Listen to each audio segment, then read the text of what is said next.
Hi, everybody. I'm Candid Stanisci of CFL Talk. Welcome to the Spanglish World Network on Zingo TV channel 250. Please remember to download the Zingo TV app at the respective app stores for iOS and Android devices. While you download the app, make sure you rate, leave a comment. Both apps are absolutely free. It is also available on Google Chromecast, Amazon Fire TV sticks, Roku sticks, and also on all smart TVs 2016 forward. Don't forget to subscribe to Candid Frank Live, Stanisci 1030 on YouTube, now on CFL Talk. Joining me is David Morassutti. Hey, David, how you doing? Good. Back from the hiatus.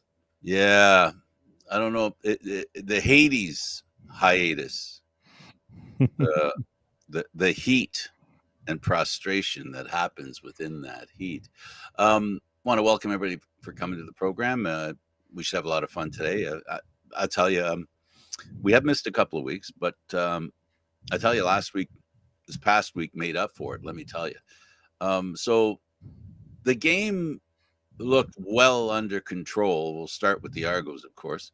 That's the team we cover, and the big story is they literally had um, Calgary on the ropes. I don't know what happened. Well, really, I mean, yeah, through three quarters, the Argos looked like they were on their way to winning that game. But you can't win a game if you don't score points in the second half. Like your defense can be good, but I think the defense could only do so much when your offense, especially all seven possessions, I believe that the Argos had in the second half, led to a punt. They could not put points on the board. And I don't know about you, but it doesn't matter how big of a lead you have in the CFL. You give your opponent multiple opportunities to come back into a game. Eventually, they are going to come back into the game. That's what happened. The Argos, again, it all comes down to having that full team game, right? When one thing doesn't go for you, can the rest step up to provide the support? That has happened. It has happened, in the last few games for this team, but you can only rely on that so much. You need everything to be working for you, whether that's the offense getting points, the defense making stops, special teams giving you some big plays. That didn't happen, right? I think all three phases had their struggles, and credit Calgary. I think that was one of the more well coached games I've seen from Calgary this year, especially in that second half. I think Dave Dickinson said on the told the sideline reporter for the Calgary radio, like there's some players playing for jobs going into the second half. I think there was a bit of a realization that there need to be a better effort from this team in the second half, and they got it. One team raised their game, the other team unfortunately wasn't able to. It is said that in the Canadian Football League that no lead is safe. Yeah. There's a reason for that, because no lead is safe in the Canadian Football League. The other thing I'll point to, and then I could add some other comments that support what you're saying or whatever. But I think the biggest thing that is a surprise for this Argo team this year, the first few years that they've been coached by Ryan Dinwiddie, whether it's the staff or Ryan Dinwiddie, or whether it's the players or the leadership in the locker room, I'm not sure which. I can guess, but the second half seems to have been in the past always, or for at least for the most part, the better half of the game for the Toronto Argonauts in the past 2-3 years. This year, that's not true. This year, the second half is problematic for them. And yesterday was, it wasn't even the second half. It was the fourth quarter, which, they abandoned their football skills, abandoned their offense, defense, and special teams, as you said. Uh, and essentially that's the thing that undid them, is that they just could not come out with a second half game that replicated the first half and or muted the advances that Calgary made in the second half. For me, the biggest thing that the Argos had a hard time dealing with, David, was the speed of the Calgary offense. Yeah, I mean, Calgary knew that the best way to beat the strong defense is to get into the secondary. They like with this Argos team, like Montreal did it a few weeks ago where they threw a lot of underneath things and Toronto just was not making plays. They got much better at that. So really if you're a team trying to beat this Argos defense, you got to push it deep and you got to hope you find one-on-one matchups. And that's what Calgary did. They exploited some one-on-one matchups and especially the one touchdown by I'm blanking on the name, but McFadden goes for the ball, doesn't get the ball, but he also doesn't touch the receiver who's down, Yeah. and he's able to walk in. Eccles. Yes, Eccles, right? Those are things that can't happen, right? Like those are mistakes that will kill you as a defense. And so if I'm Ryan Dinwiddie, those are things you're going to point to. We can't make these mistakes. We're not good enough. He said it to me earlier in the week. Like the mistakes we're making, we're not good enough right now to overcome them. And I think that says a lot about this team right now, right? Last year, they could make mistakes, but they were good enough to overcome them. This year, they're not good enough to make the mistakes that they've made in games, right? The big one too, I don't think it's talked about enough, was that penalty, the defensive pass interference. To me, that was a penalty that changed the momentum for Calgary. They believe that they could come back in the game because of that penalty. Yeah, for me, momentum is well, it is the biggest thing going in football because it's made for momentum because you get possession of the ball and you can create your own momentum on offense. And then the thing is, if you don't, and the defense can basically create momentum in the opposite direction very quickly. What we saw with the Argos is their offense in the first half looked totally different than the second half offense. And once again, it ends up being that the inexperience of their quarterback. I know the coach, as you know, in the post game, Coach Dinwiddie took the blame for the plan was a bad plan. It wasn't the kind of plan that helped his team win. This one's on him. He made some bad coaching decisions. Um, that's well and good, but at some point, the team has to not just rally behind the coach, which in this case, the players tried to do in the post game. Um, but really, they have to take the control of the game from their coach, from the other team. And the Argos didn't do that. They were a passenger in the second half, in the fourth quarter, especially. They did not do anything to control their destiny. There was no big play by the Argos, whether it was defensive or special teams or defense. And essentially, when you were talking about you've got to play three phases of the game, and then you were also mentioning that you could play a couple of the phases and still win. But definitely when you play none of the phases, well, you're not going to win. Well, that was the issue, right? Calgary has always been a bad matchup for Toronto, um, in the trenches, right? Especially considering the Argos. I mentioned this actually. I was on the radio today talking about the game, and like you have a Calgary team who, as a defense, had 8 sacks coming into this game. 8 all year. One of the lowest totals in the league. The Argos actually The have lowest. the lowest. The Argos Yeah. top in the league with 14, if I'm not are tied for first with 14. Calgary now tied Toronto in one game because they had 6 sacks. And look, I point that the offensive line got moved, they got pushed around a little bit. Cameron Dukes, I think, got caught holding the ball a little too long, as we've seen him do this year. Like it's a culmination of just something was off, right, with how this team was playing, and to me, there was a bit of a missing leader to get them out of it? Right? Who's the one that's gonna make the play to get out of it? Ryan Dinwiddie mentioned he probably should have ran the ball more.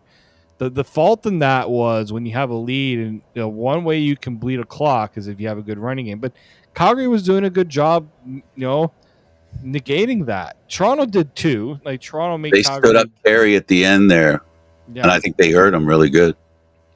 And they might have hurt Janari and Gant really good there too. I didn't get a chance to find out his status. We'll probably find out this week when they go back to practice. But like they got bullied. They really did get bullied. It reminded me of the last time these two teams played each other. Now, at the same time, the Argos certainly can bounce back. We have seen their ability to bounce back, but a lot has to be corrected in order for them to bounce back. And if you're Calgary, you're feeling pretty good about what you're able to do because you beat them with your quarterback, which hasn't always been the way that Calgary does things, especially this year. Well, in recent memory, in the Dinwiddie era, when the Argos lose, it has a lot to do with their lack of physicality and or the overwhelming physicality of their opposition. They lost a playoff game against Hamilton because they weren't physical enough and weren't able to withstand the physicalness of the Hamilton Tiger Cats. Last year, they lost against Montreal. Montreal beat them into submission.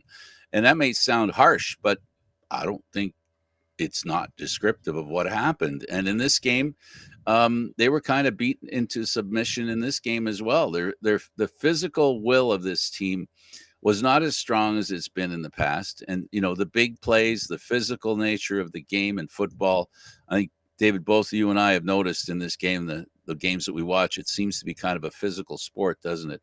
And if you're not physical in this sport, you have a hard time winning because you literally, we say this, but there's a lot of truth to it. And underline it here for the Calgary Stampeders yesterday. You have to impose your will on the opposition. And Calgary did that to Toronto in the fourth quarter after Toronto had done it to them early in the game. And then just somehow, I don't know, took their foot off the accelerator, didn't deal with what Calgary was throwing at them, couldn't handle the speed of which, there were a lot of those crossing patterns and those using the length of the width of the field to make plays. Mm-hmm. And somehow the Argo defense couldn't keep up with that. Those runs across the field were successful for Calgary in the fourth quarter and led to the victory. And I guess again there's a thing about adjustments, and football's all about adjustments, and the Argos didn't make them. No, and the Calgary was getting to that second, third level. Toronto, I thought they were doing that in the first half. Cameron Dukes, whether it was running the ball, a little bit of carry running the ball, obviously a turnover certainly helps in that regard too. But you also look at, the interception certainly helped that because it put them in a scoring position. But I look at the Argos' ability to get receivers in those matchups, those one-on-one matchups, or getting open in the middle of the field, right? You got to you said it. You got the width of the field. You have to use that width of the field to open things up. And really, there wasn't that ability. Like DeVars Daniels, they took a shot late in the fourth quarter with them down. It was a short. They only needed like 6 yards to get a first down. They decided to run a deep ball because is Calgary expecting it? Probably not. But they didn't convert, right? And it's been kind of the MO for this Argos team that there's opportunities. They're just missing those opportunities. And when you miss enough of those chances, it comes back to bite you in the end. Yeah, and the other thing is that you don't get unlimited amounts of chances. That may happen to look that way in games. When you have a game that it appears that you're dominating a team, it's because you're taking advantage of all the opportunities that you're given, and the other team just isn't. And this is what happened. We had a tale of two halves, pun intended. The first half was one game, and the second half was another game. And then one thing that we're finding with this quarterback, agree or not, I don't know, but the experience lacking in the quarterback for the Argos when the pressure gets really heavy. He's had 3 game-winning runs at the end of a game, right? He's won 3 games with last possession. Um, this one here, there was an opportunity to do that, David, and it. I don't know about his reads to throw into a defender jumping in the air, a knockdown in that kind of situation. You would think that would be one of the things that the coach and the quarterback would be on the same page and understand that you've got to avoid that. You know, it just wasn't. It wasn't the kind of final rush, if you will, that you'd want to see that they practice. I can't believe that's how they practice. The 2 or 3 minute drill. Well, that's it, right? When we saw like in any of those 2 minute, 3 minute drills, the thing is that Calgary knew exactly where they needed to be. They need to be in that second and third level, and but the problem is that when your offensive line is getting beat like it is, it just changes the way that the quarterback kind of reads the play. He might think he has time, he might not really have time, and then he's out making mistakes because he's not really seeing the field the way it should be. I look at that fourth quarter, especially when Calgary was making their push, and there was one. I think it was after the Calgary touchdown, and I said Toronto is going to need to figure it out. This is a huge drive for this Toronto offense to stop the bleeding. Right? There was the simple as They they bled out. That's for sure. right. Like they did nothing to stop the bleeding. They couldn't get a first down, or they couldn't avoid a punt. They couldn't even get a field goal. Like you get a field goal in that fourth quarter, maybe things you breathe a little easier. You're not feel like you're being suffocated, right?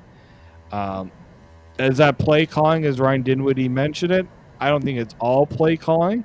I think that's a coach trying to save face with its players, and he's called out his team quite a bit in post games. Certain groups for not performing up to snuff, and maybe he just felt like, what, like I need to be the one to own it. That's all fine and dandy, but what's that gonna? But how does that change what went wrong? Right? You can take blame for something, but ultimately, what are you going to do differently to avoid that situation? Reggie Begelton, before or at the end of the first half, if anybody was watching at that point when he was interviewed, and he basically said, "Well, watch how we come out in the second half," and he did it in such a matter of fact way. It wasn't like one of those rah things. He said, "We got the second half. We'll have the second half. We'll show. Just watch what we're going to do in the second half." And he didn't just talk the talk. He walked the talk. He had 8 receptions. He led the team in yards. He was a key component in making that comeback happen. And that, by definition, I think is what when you talk about leadership that you were saying earlier in your first part of the conversation here. He brought what the Argos were lacking, and that is a kind of leadership on the field, not just the talk, but the actual action that leaders do perform. And I think one of the things that they miss more than anything, I think, is Wynton McManus. They didn't have anybody else without him there. They didn't have somebody that does that. We all know that he does. He's a real motivator on the sidelines as well as on the field, and he makes big plays.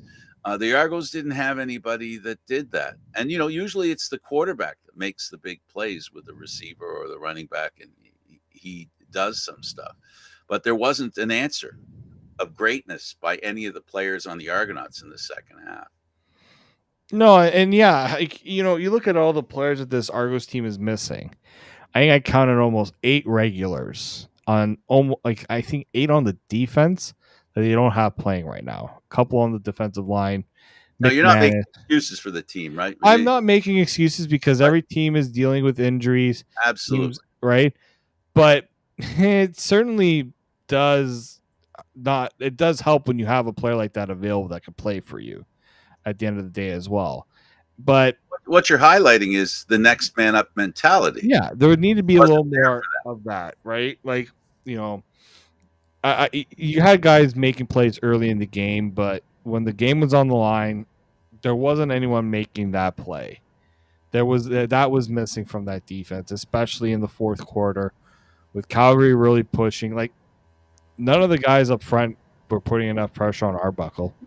The Argos didn't record a sack. Like that's when you can rely on the defense to get a sack and flip help, put them in negative situations or things like that. That didn't happen, and that's an element that you're going to need if you want to be a championship team, right? You need that. You need that player that's going to be able to step up in that moment and make those plays. They didn't have it, unfortunately.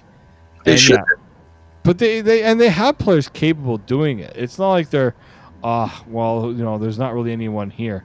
There are. It's just, you know, they got to go out and execute. And I think that's the problem there too. Is there's just that execution hasn't been there, even in the small details of the game.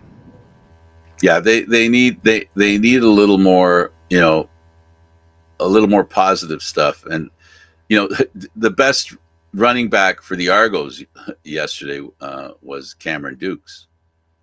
Well, that's what confused me. When you're an offense that's built a lot also on the running game, like let's not mistake it. The Argos are definitely built to run, with the way that they've played. They have two other running backs, like Deonta McMahon got some passes. He didn't have a single carry. Dan Adeboboye, it continues to bewilder me how he's not getting more play, considering the investment that they've made in him. And I think he brings a different element with the power, the ability to really help the offensive line and really push forward.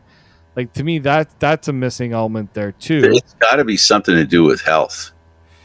I don't know if it's health It's or not just like all of a sudden they decided he's not their guy. At the end of last year, before he got hurt, he was trending, in my mind, as he as was.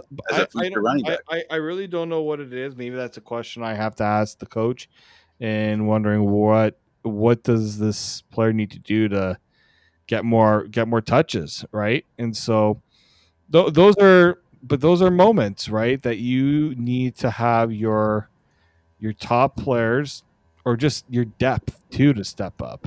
Have other people. Absolutely, but that's really, you know, the Canadian Football League. I started by saying no lead is safe. That's an axiom when it comes to Mhm. the CFL.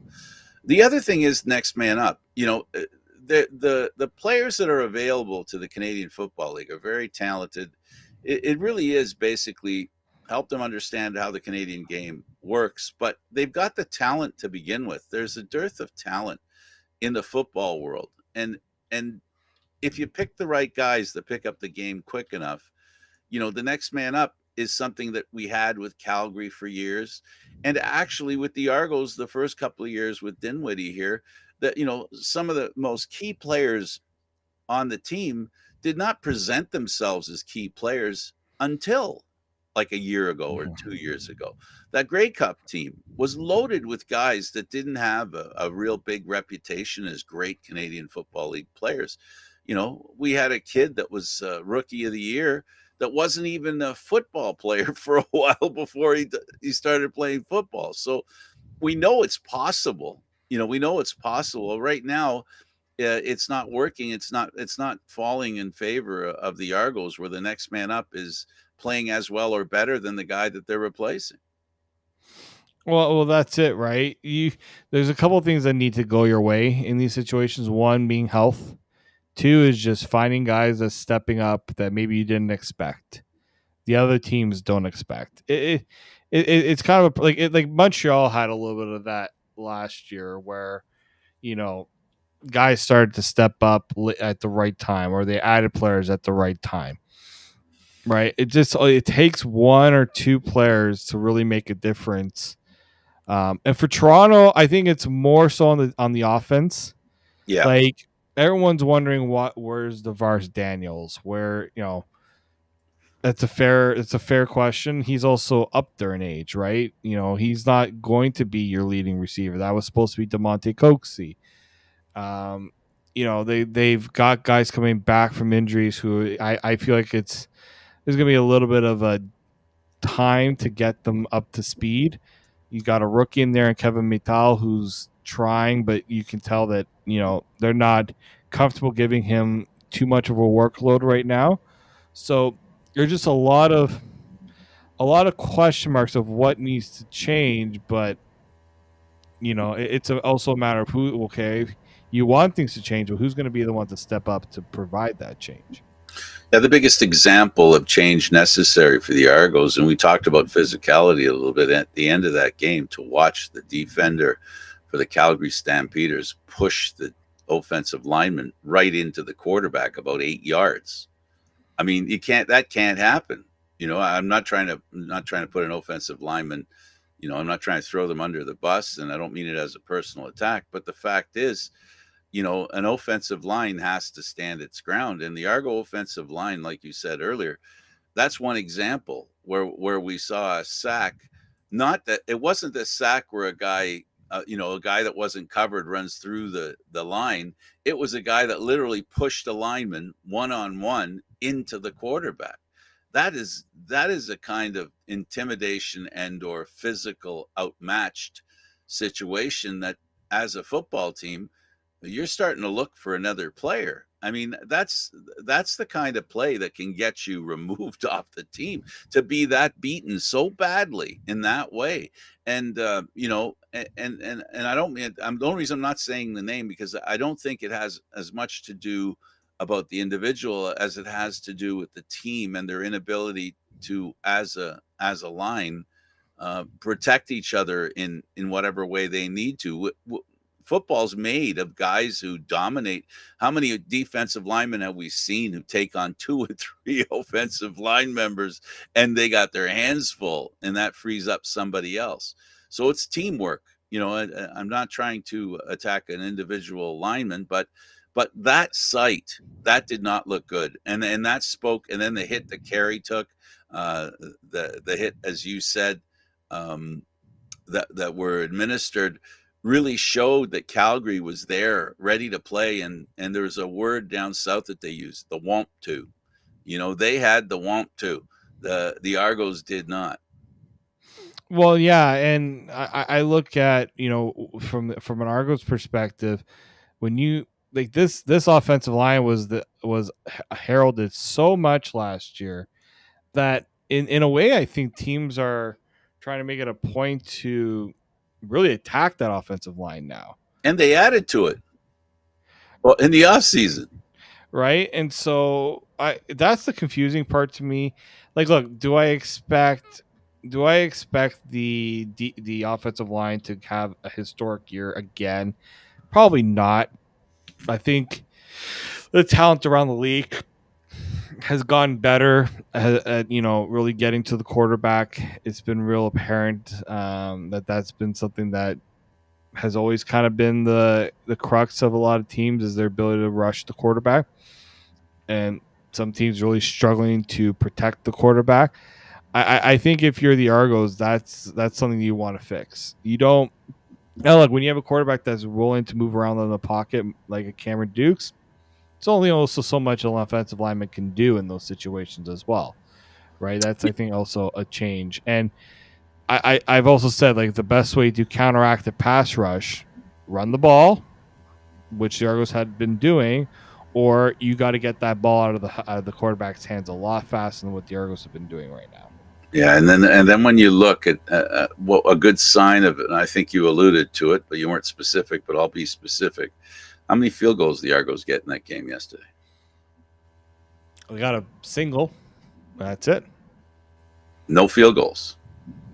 No field goals means you did not flip the field at all, because you got a pretty good field goal kicker there, right? No, I do. And he didn't get any field goals. So that tells you the offense didn't even, it's like a boxer. They didn't even have any kind of punches to throw that kept the opponent, off their feet a little bit.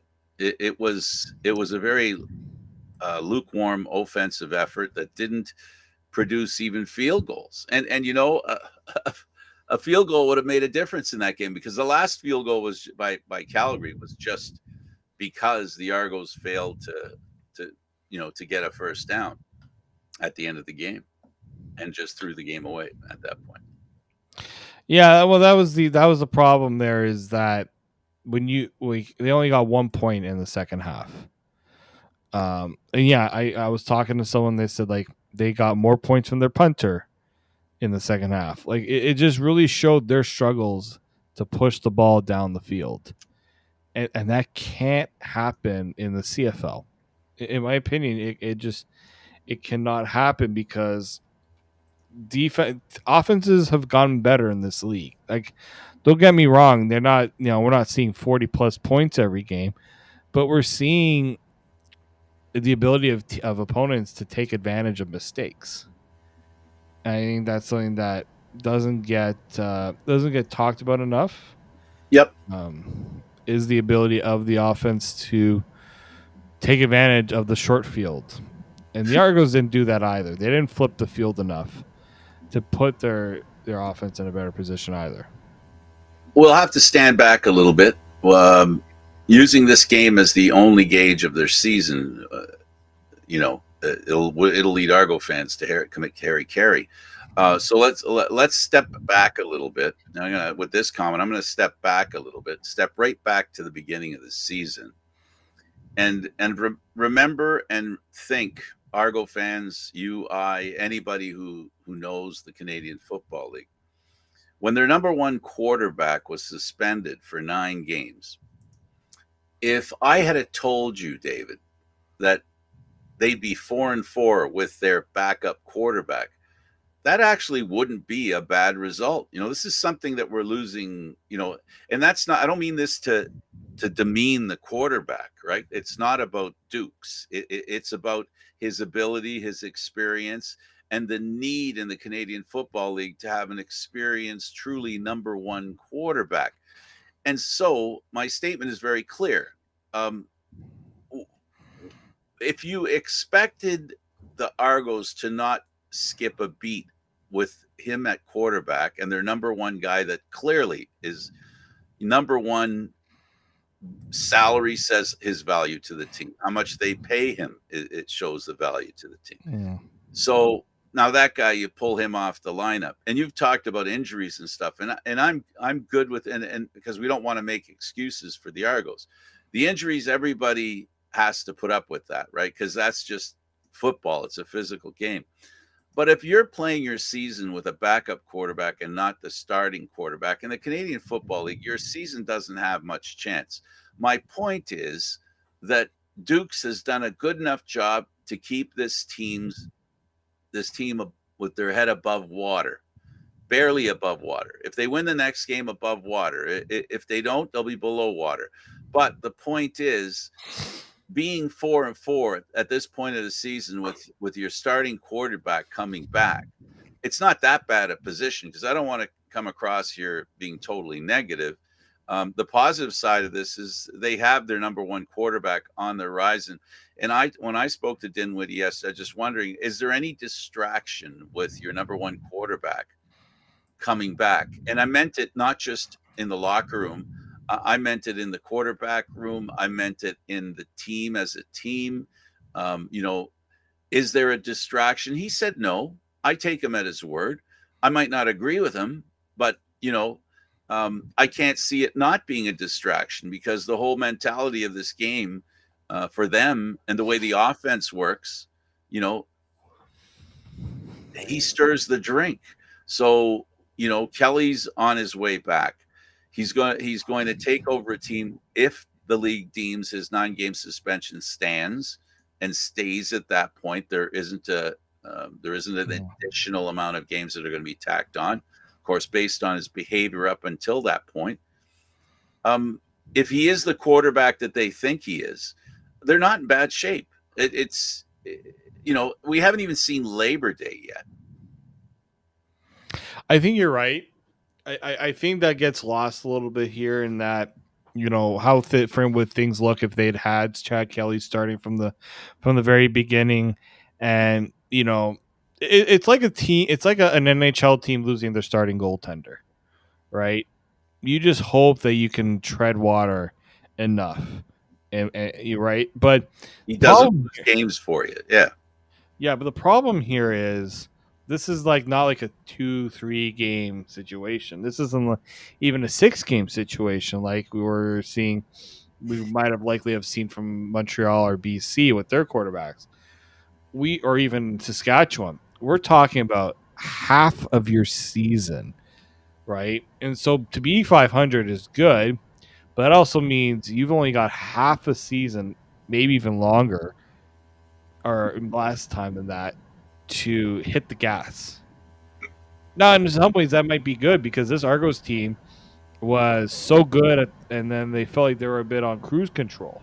So maybe having something to really play for might be even the best thing because I don't know about you, as good as having that first buy is, having momentum is even better.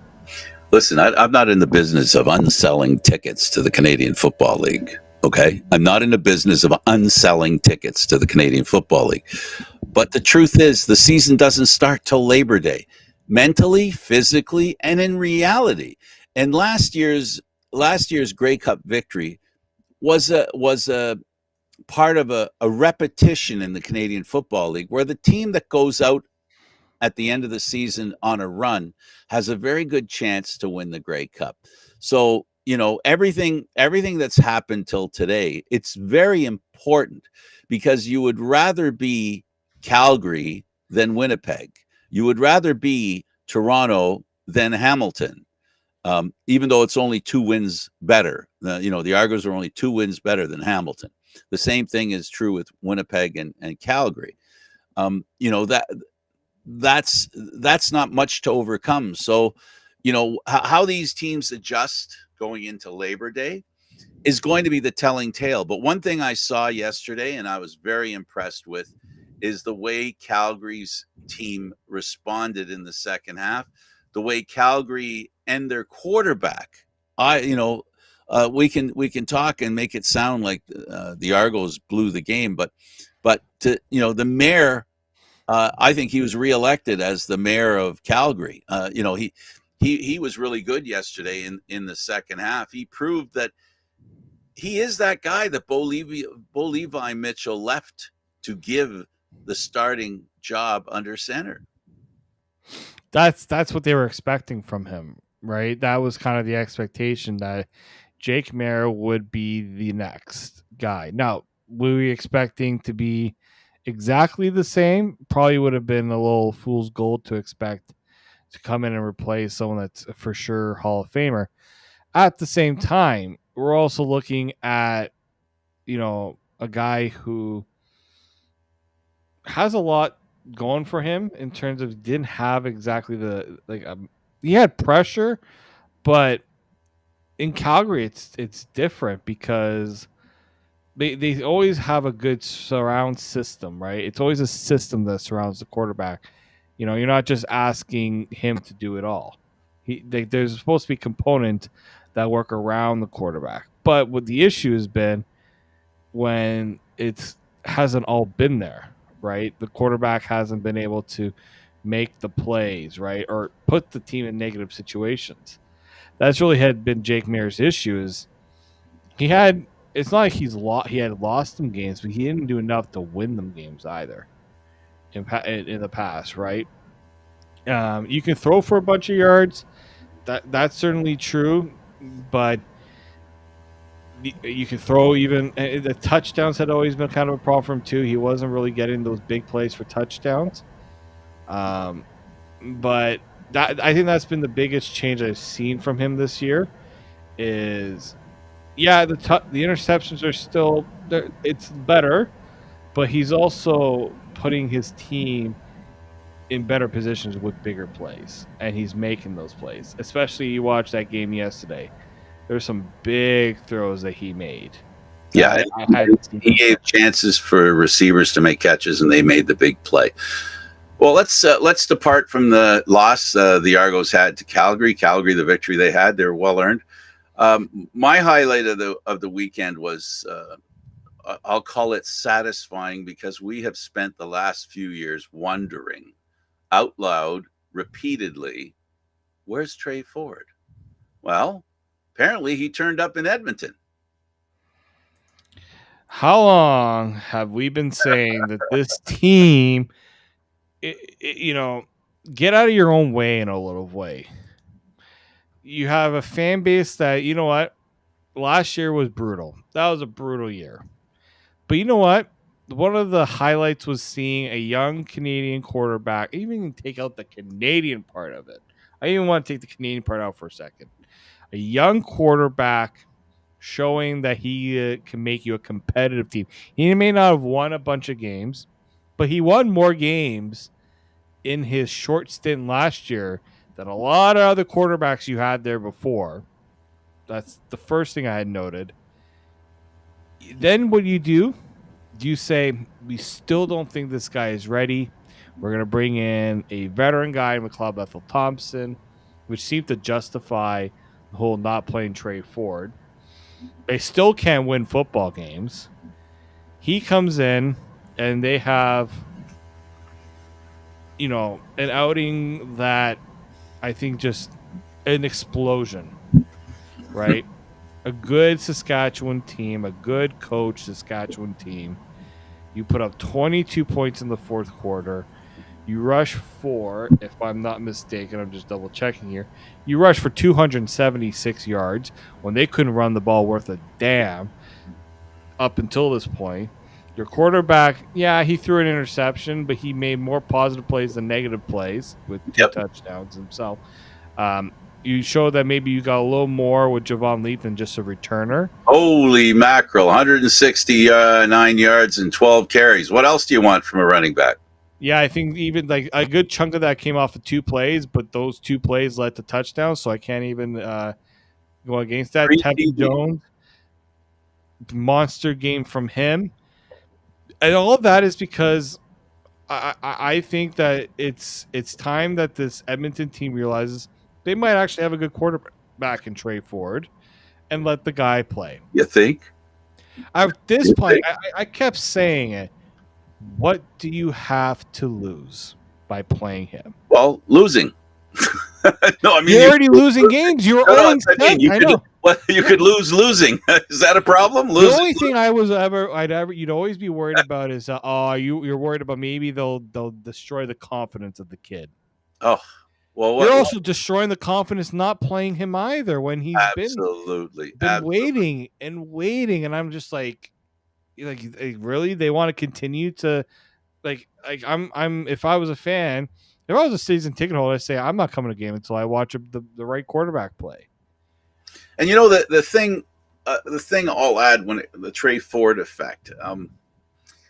The thing that I like about the kid, he gets benched, and then as soon as he comes onto the field, he does positive stuff. He doesn't come on the field carrying the burden of, oh, they wouldn't play me. He sets that aside and does what he did yesterday. It's not the first time he's done that after being sat for a few games.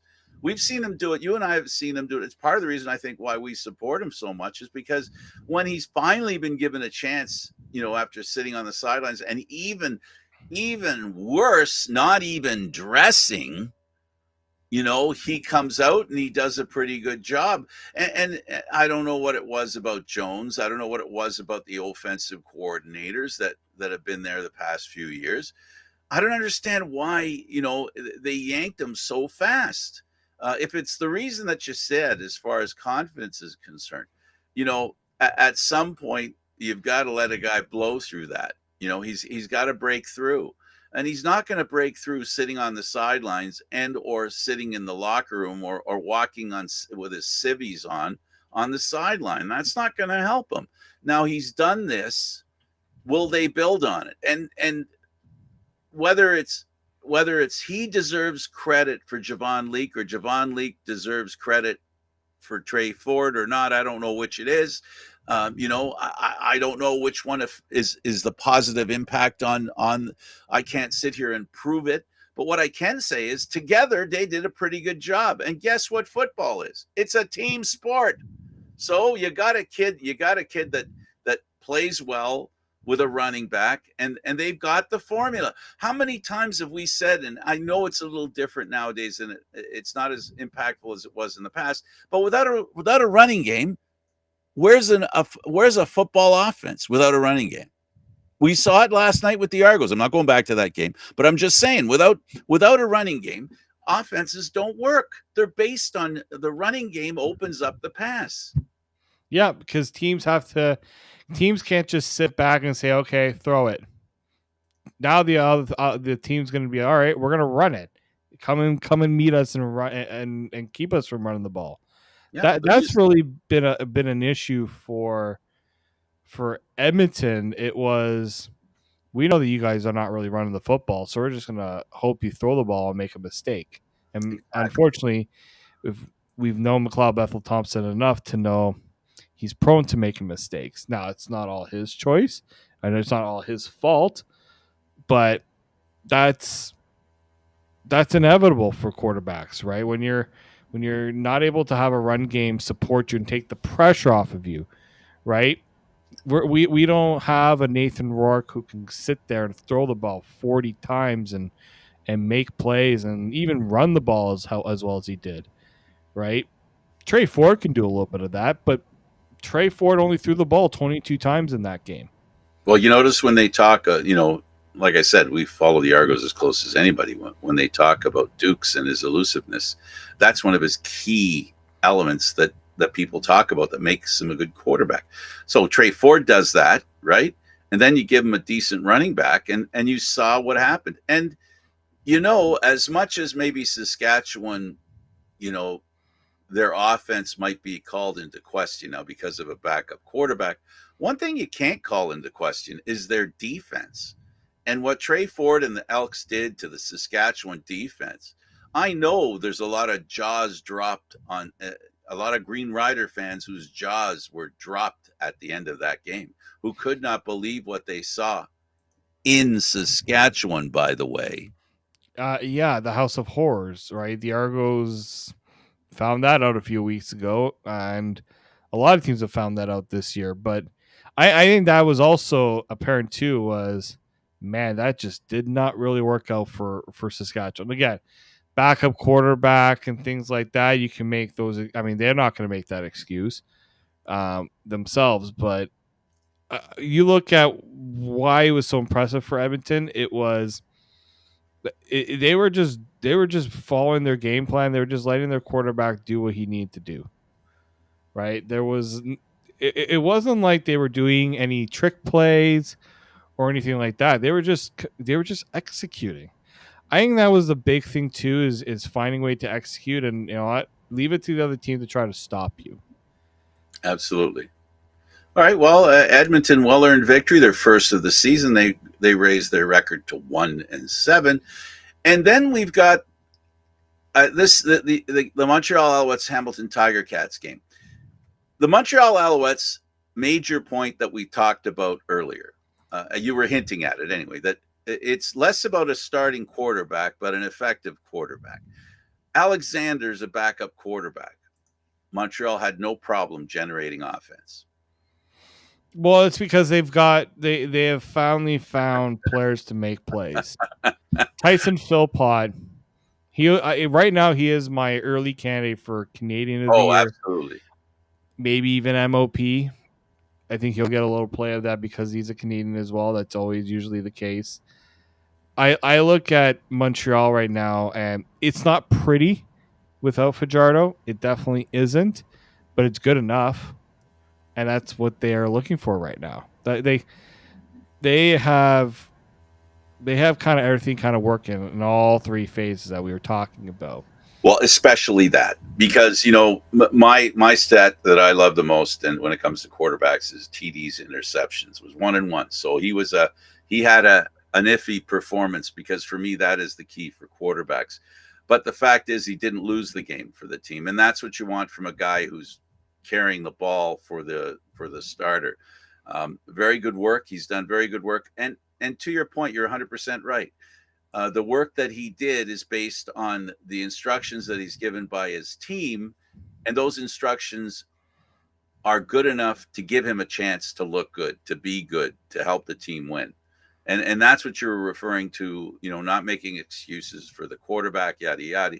The rest of the team has a responsibility as well. It's easy to say the defense because that's standard fare. We always talk about how many times have we talked about a team. The only reason they won is because of their defense.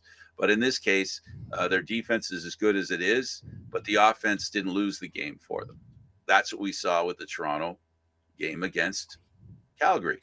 Yeah. And this one here, the Alouettes team is a championship team. They're proving that they do what it takes to win. And finally, my last comment is a resurgent Hamilton Tiger Cat team that last week looked like a dominant CFL team.